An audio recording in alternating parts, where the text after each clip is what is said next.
Hello and good morning beautiful people. कस्तो हुनुहुन्छ तपाईँहरू कमेन्ट गरिदिनु होला। आजको भिडियो चाहिँ नेपालीमा। आज चाहिँ हामी आएको छौँ स्काई वक। यहाँ हाम्रो गाउँमा चाहिँ सानो स्काई वक बनाएको छ।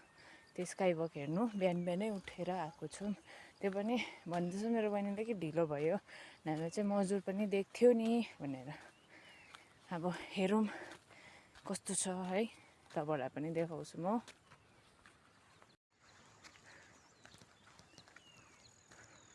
यसलाई चाहिँ भन्छ हाम्रोमा चाहिँ बाख्खोरको यो लबडाँडा देख्नुहुन्छ है कस्तो छ। हामी चाहिँ यताबाट हिँड्दै हिँड्दै हिँड्दै हिँड्दै हिँड्दै आएको। मजुरहरू पनि कराउँदैछ पुरै।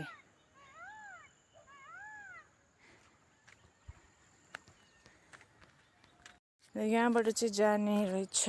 अहिले चाहिँ अझै काम सकेकै छैन रहेछ र चाहिँ यस्तै भइरहेको रहेछ।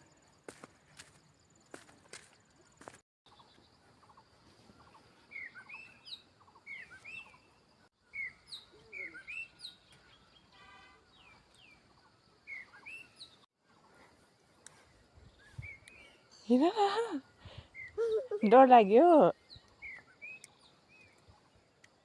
पानी छ नि त यहाँनिर, खासमा चिप्लिन्छ भनेर है।